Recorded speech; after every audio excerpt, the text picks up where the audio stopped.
Olá, queridos irmãos da Igreja Batista Orla Sul, prezados amigos que sempre nos ouvem. Estamos aqui para a nossa reflexão dominical mais uma vez. Para nós é um prazer poder estarmos juntos, mesmo nesse momento de dificuldade, de pandemia, de não podermos estar presencialmente juntos, né? Nós nos reunimos aqui na Academia Cristã, pertinho do Shopping Recife, e queremos renovar sempre o nosso convite para que quando tudo isso terminar, nós possamos estar juntos e possamos nos abraçar, possamos comemorar, celebrar a vida mais uma vez sem confinamento, né? Sem estarmos distanciados, só nos comunicando virtualmente a cada domingo e durante a semana através das nossas reflexões. Nós queremos nessa reflexão de hoje falar sobre o tema pandemia, as emoções de um Deus ausente. Pandemia, as emoções de um Deus ausente. Essa semana, conversando com uma pessoa, ela fez uma observação que me tocou, uma observação que me deixou assim pensativo. Ela disse: nós oramos por fulano e ele morreu. Nós oramos por fulana e ela morreu. Nós oramos por Beltrano e ele também morreu. E citou essas três pessoas e ficou reflexiva, meio que em silêncio, e disse: essa doença é difícil mesmo, né? E eu fiquei observando aquela situação e pensando comigo mesmo, mas também nós oramos por fulano, ele sobreviveu, Beltrano sobreviveu. Eu lembrei de 5 pessoas na hora. Mas o importante não era eu responder isso naquele instante. O importante era o questionamento que estava por trás daquela observação que foi feita naquele momento. O questionamento que estava ali, na verdade, era assim: Deus ouve as nossas orações? Deus é sensível àquilo que nós lhe pedimos? Deus se importa realmente com aquilo que está acontecendo com a gente, com o mundo em geral? Ou ele está acima do sofrimento humano, porque ele já conhece todas as coisas, a sua onisciência e etc., já o coloca muito seguro e distante de nós nesse momento que nós estamos vivendo? Por ele saber tudo de antemão, isso deixa ele silencioso, sem nos responder e responder as nossas orações? Para responder essa questão, nós vamos escolher uma história que está no Evangelho de João, no capítulo 11, a partir do versículo 1, e quem vai nos responder esse questionamento silencioso que às vezes a gente faz dentro dos nossos corações é exatamente a história de Lázaro. Lázaro, Maria, Marta e Jesus. Capítulo 11 do Evangelho de João narra aquilo que ficou convencionalmente chamado de a ressurreição de Lázaro. E esse texto nos diz o seguinte: um homem chamado Lázaro estava doente. Ele era de Betânia, da aldeia de Maria e de sua irmã Marta. Esta Maria, cujo irmão Lázaro estava doente, era a mesma que ungiu o Senhor com perfume e lhe enxugou os pés com os seus cabelos. Por isso as irmãs de Lázaro mandaram dizer a Jesus: aquele que o Senhor ama está doente. Ao receber a notícia, Jesus disse: essa doença não é para a morte, mas para a glória de Deus, a fim de que o Filho de Deus seja glorificado por meio dela. Ora, Jesus amava a Marta e a irmã dela e também a Lázaro. E quando soube que Lázaro estava doente, ainda se demorou 2 dias no lugar onde ele estava. Depois disse aos seus discípulos: vamos outra vez para a Judéia. E os discípulos disseram: mestre, há pouco os judeus queriam apedrejá-lo lá na Judéia. E o Senhor quer voltar para lá? E Jesus respondeu: na verdade, não é verdade que o dia tem 12 horas? Se alguém andar de dia, não tropeça, porque vê a luz deste mundo, mas se andar à noite, tropeça, porque nele não há luz. Tendo dito isso, acrescentou: nosso amigo Lázaro adormeceu, mas eu vou despertá-lo. Então os discípulos disseram: Senhor, se dorme, você estará salvo. Jesus falava da morte de Lázaro, mas eles pensavam que ele tivesse falado do repouso do sono. Então Jesus lhe disse claramente: Lázaro morreu. Por causa de vocês me alegro de que não estivesse lá, para que vocês possam crer. Mas vamos até ele. Então Tomé, chamado Dídimo, que quer dizer gêmeo, na verdade, disse aos outros discípulos: vamos nós também para morrer com o mestre, porque eles temiam pela sua vida junto com a de Jesus, já que Jesus estava sendo procurado na Judéia.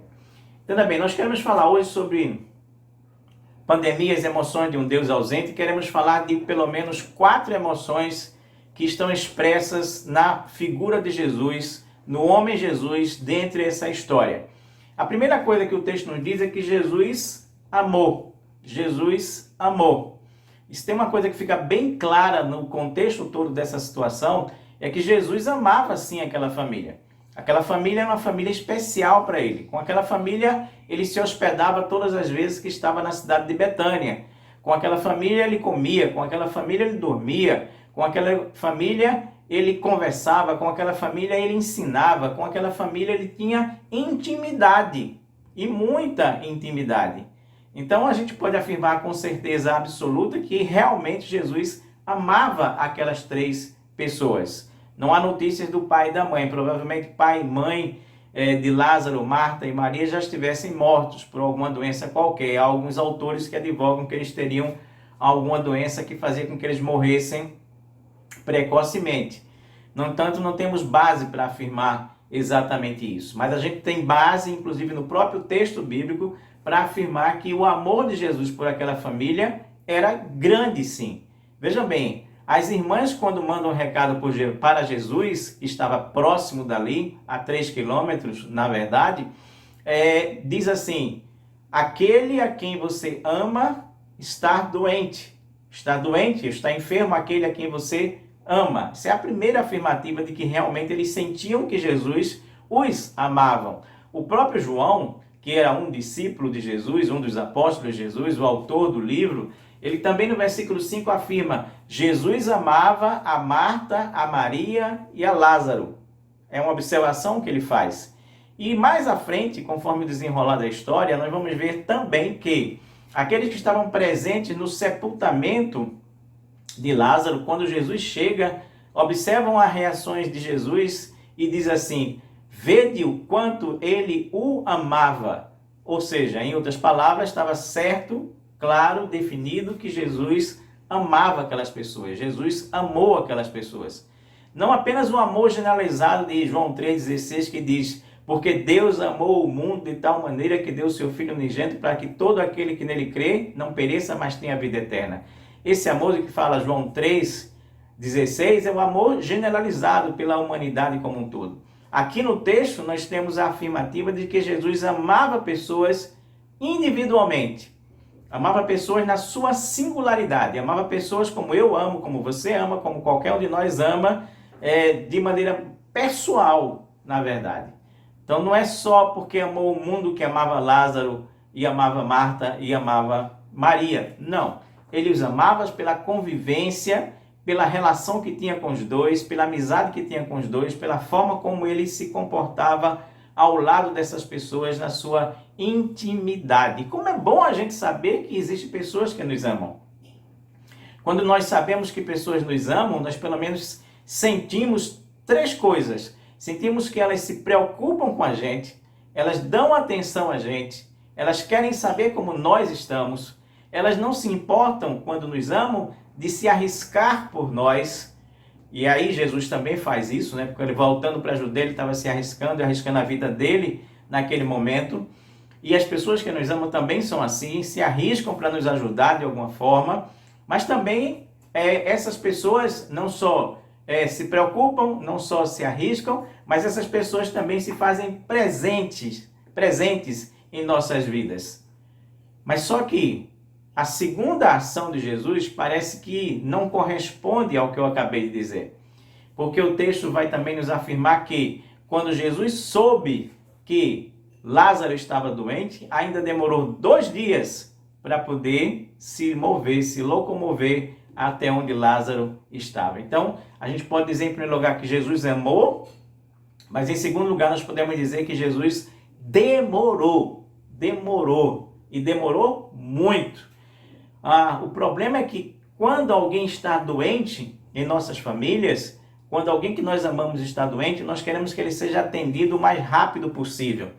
Imagine, lembre-se, na verdade, de momentos que você levou alguém que você amava para um hospital para ser socorrido porque estava passando mal, e você quer logo que aquele indivíduo seja atendido pelo médico, quer logo que aquele indivíduo entre na enfermaria, quer logo que ele realmente seja observado. Por quê? Porque você o ama. Você não quer demora, você quer pressa nesse instante. Para quem está doente, 1 minuto parece uma eternidade. Só que Jesus só se mexeu depois que Lázaro morreu. E aí onde está a razão de ser do nosso tema, né? De um Deus ausente, de um Deus que se demora, de um Deus que parece não responder às nossas orações, que parece não ter sensibilidade, que parece não se importar. Ainda mais porque Jesus ele dá respostas técnicas para as questões que são levantadas. Quando os mensageiros chegam até ele e dizem, olha, as irmãs mandaram dizer que Lázaro está doente, aquele que tu amas. Ele responde como que tecnicamente diz assim, essa enfermidade não é para a morte. Parece aqueles médicos que quando a gente chega na enfermaria diz assim, não, fique calmo, fique tranquilo, que nada mais não. Para a gente isso não resolve de jeito nenhum, tá? Ainda mais quando a continuidade da resposta é um tanto quanto sem nexo. Essa enfermidade é para a glória de Deus. Como que uma enfermidade pode ser para a glória de Deus? Como é que a gente pode entender essa glória de Deus? Mais à frente, ele vai dizer, essa enfermidade não é para a morte. Bem, e mais à frente ainda um pouquinho, ele vai dizer, nosso amigo Lázaro adormeceu, para os discípulos que estavam junto com ele. E em seguida, como o discípulo não entende bem direito essa linguagem do adormeceu, esse eufemismo, né? Ele vai dizer assim, não, claramente ele vai falar, diz o texto bíblico, que Lázaro morreu. Lázaro faleceu. E isso é dito sem nenhuma emoção. Isso é dito, como eu estou falando aqui, de maneira quase que técnica, fria, impessoal, distante, como os médicos dão notícias para as famílias de que os seus parentes morreram. E muita gente nesse período já recebeu essa informação por um telefonema de algum médico dizendo que o seu parente querido que estava com Covid-19 faleceu. São mais de 40 mil mortes no Brasil hoje. E eu estou falando desse tema justamente por conta disso, porque parece que às vezes o número de mortes se exacerba e a gente não tem a ideia, exacerba, e a gente não tem a ideia de quanto sofrimento está por trás desses números. E os questionamentos sobre onde está Deus nesse processo, mesmo que silenciosamente se faz nesse momento de nossas vidas. Enfim, Jesus amou sim muito aquela família, mas Jesus também foi passivo, demorou muito naquele momento, naquele instante, para chegar onde estava Lázaro ali. O texto bíblico prossegue dizendo exatamente o seguinte, eu vou dar continuidade à leitura agora para que a gente possa entender. Quando Jesus finalmente se moveu e foi ao encontro de Lázaro, o texto nos diz assim, quando Jesus chegou, encontrou Lázaro já sepultado havia 4 dias. Ora, Betânia ficava a mais ou menos 3 quilômetros de Jerusalém. Muitos dos judeus que vieram visitar Marta e Maria a fim de consolá-las estavam ainda lá, por causa do irmão dela. Marta, quando soube que Jesus estava chegando, foi encontrar-se com ele. Maria, porém, ficou sentada em casa. Então Marta disse a Jesus, se o Senhor estivesse aqui, o meu irmão não teria morrido. Também sei que, mesmo agora, tudo que o Senhor pedir a Deus, ele lhe concederá. E Jesus disse para ela, o seu irmão há de ressurgir. Eu sei que há de ressurgir, respondeu Marta, na ressurreição do último dia. E Jesus então declarou, eu sou a ressurreição e a vida. Quem crê em mim, ainda que morra, viverá. E todo aquele que vive e crê em mim, não morrerá eternamente. Você crê nisso? E Marta respondeu, sim, Senhor. Eu creio que o Senhor é o Cristo, o Filho de Deus que devia vir ao mundo. Depois de dizer isso, Marta foi chamar Maria, sua irmã, e lhe disse em particular, o mestre chegou e está chamando você. Quando Maria ouviu isso, levantou-se depressa e foi até ele, pois Jesus ainda não tinha entrado na aldeia, mas permanecia onde Marta o havia encontrado. Os judeus que estavam com Maria em casa e a consolavam, vendo-a levantar-se depressa e sair, seguiram-na, pensando que ia até o cemitério para chorar mais uma vez. Quando Maria chegou ao lugar onde Jesus estava, ao vê-lo, lançou-se aos seus pés, dizendo: se o Senhor estivesse aqui, o meu irmão não teria morrido. Quando Jesus viu que ela chorava e que os judeus que a acompanhavam também choravam, agitou-se no espírito e se comoveu e perguntou: onde vocês o puseram? Aqui nesse momento, vamos verificar que Jesus experimenta um misto de emoções. O texto bíblico diz que ele se agitou em espírito e se comoveu. Jesus amou, Jesus se demorou, mas Jesus também se comoveu ao chegar e presenciar aquela cena. É difícil a gente traduzir a expressão ou a palavra lá do original que significa agitou-se no espírito e se comoveu.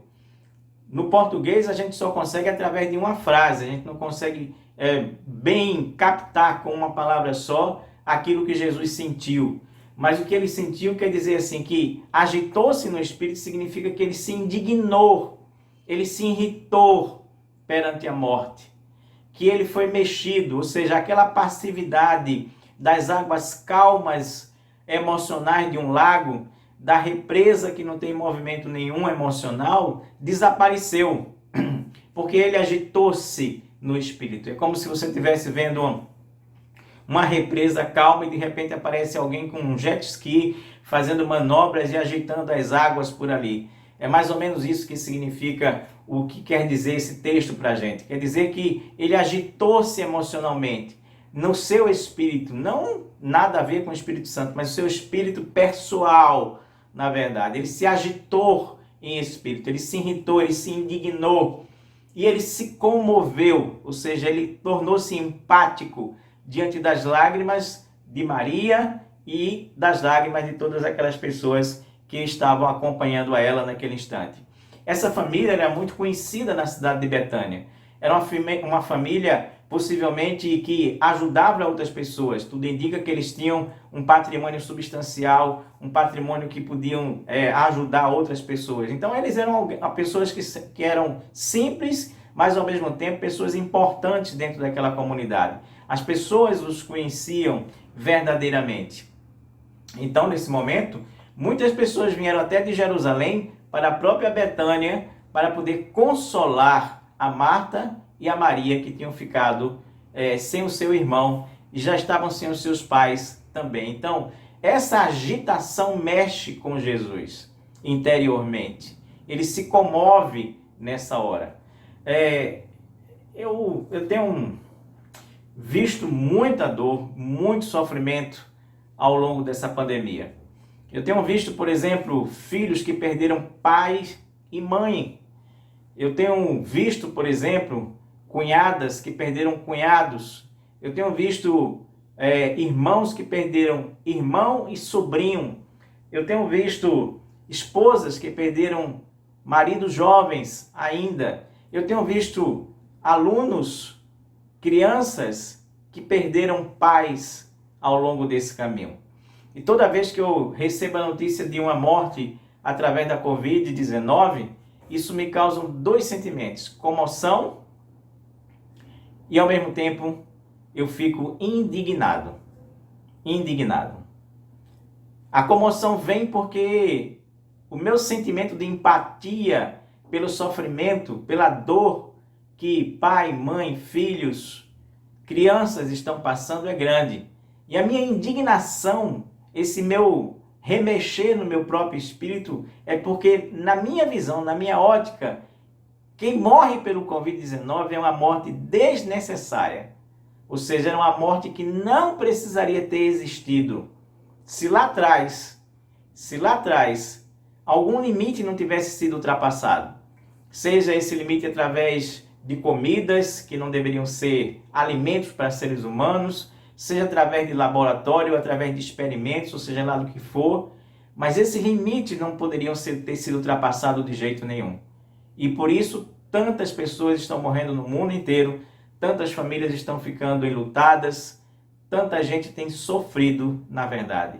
Eu entendo exatamente o que Jesus estava passando nessa hora, porque é o que me toma indignação, comoção e empatia pelas pessoas que estão sofrendo. Então Jesus amou, Jesus se demorou, foi passivo, aparentemente passivo em determinado instante, e Jesus também se comoveu, se indignou, agitou-se em espírito, como diz o texto bíblico, e se comoveu. E por último, mas não menos importante, a quarta emoção de Deus nesse texto bíblico é quando nós lemos no versículo seguinte, o versículo de número 35. Jesus pergunta, onde vocês o puseram? E eles levam Jesus até o sepulcro. E Jesus olha para aquele sepulcro e o texto nos diz, e Jesus chorou. E Jesus chorou. Ou simplesmente, Jesus chorou. É um resumo de duas palavrinhas apenas. Esse é o menor texto bíblico que existe, é o menor versículo bíblico que existe, na verdade. Mas é de uma grandiosidade fantástica, extraordinária. É o menor versículo que tem na Bíblia e talvez seja o mais grandioso de todos os versículos que nós temos na Bíblia. Jesus chorou. Sabe por quê? Porque essas duas palavrinhas não deveriam estar juntas, mas elas estão. Essas duas palavrinhas, elas unem o céu e a terra. Céu e terra se unem nesse instante. Jesus é totalmente divino, ele é Deus e ele é totalmente humano. Ele é homem ao mesmo tempo nessa hora. Jesus chorou. Entenda, por que isso é tão importante? Veja bem, Jesus, já no lugar lá onde ele estava, ele se preparou. Ele sabia o que iria acontecer. Ele sabia quando ele disse assim, olha, essa enfermidade não é para a morte, mas para a glória de Deus e do seu Filho, que sou eu. Então Jesus tinha consciência de que ele iria ressuscitar Lázaro dentro de minutos. Dentro de instantes isso aconteceria. Mas, pasme você e pasme eu, isso não fez com que Jesus não chorasse, não se comovesse, não mostrasse emoção, solidariedade com os seres humanos que estavam ali. Não sentisse o que nós estamos sentindo. Jesus não queria ser um superastro mundial. Jesus não queria ser um mágico no meio do mundo. Jesus não queria ser um ilusionista para iludir as pessoas. Jesus ele não queria ser um mago para fazer magias que encantasse as pessoas. Não, essa não era a proposta de Jesus para si mesmo, de jeito nenhum. Ele não queria ser um encantador de multidões, não era essa a proposta. E aliás, deixe-me dizer uma coisa muito sinceramente. Eu não gostaria de ter um Deus filósofo. Não, eu não gostaria de ter na minha vida um Deus filósofo que ficasse me dando aulas sobre fórmulas de melhor viver a vida. Eu não gostaria de ter um Deus que fosse simplesmente além do bem e do mal, acima de qualquer dor, nenhum sentimento, nenhuma dor.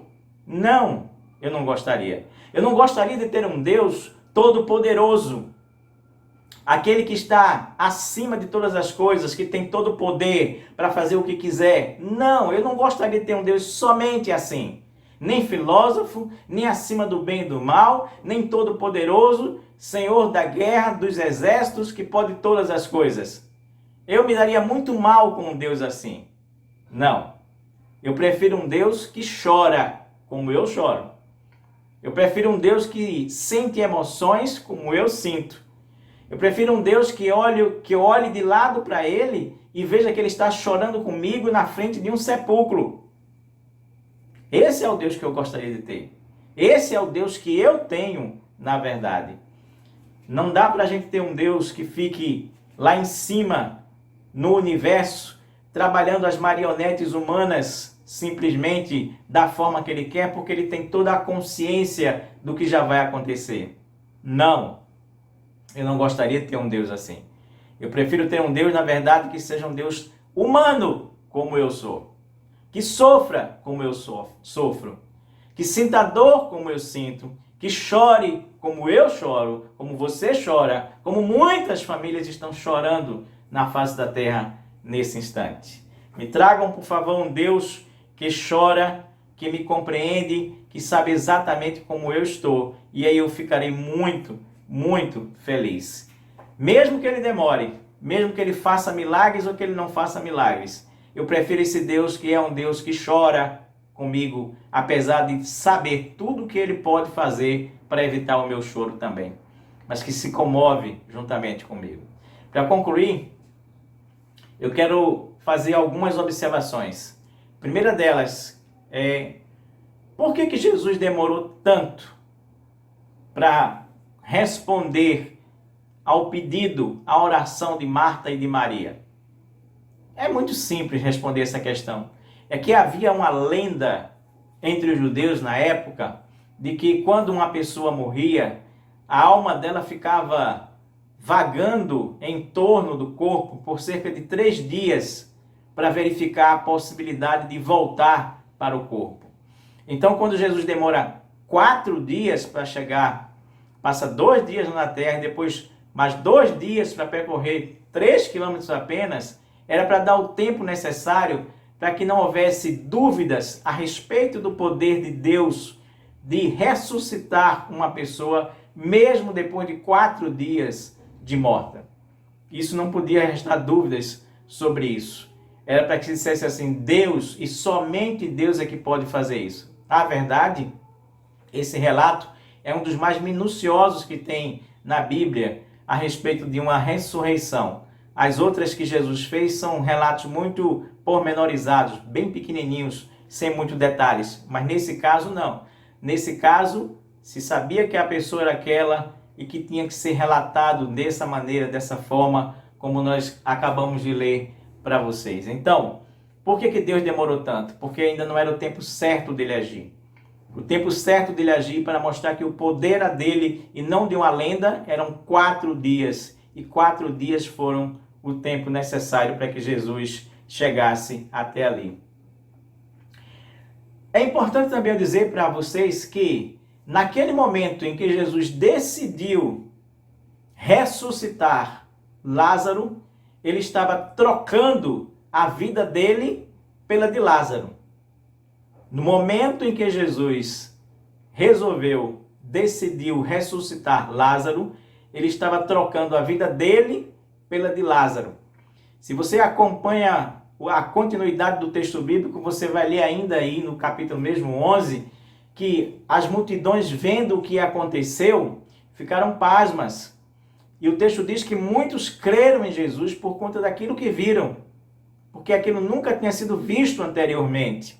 Mas parte dessa multidão foi encontrar-se com as autoridades, as famosas autoridades religiosas da época e políticas da época, e essas autoridades reunidas no local chamado de Sinédrio, onde ficavam os importantes, os bambambãs, eles olharam aquilo, eles ouviram o relato e disseram: nós não podemos ficar sem fazer nada, porque se ficarmos sem fazer nada, todos vão atrás deste homem.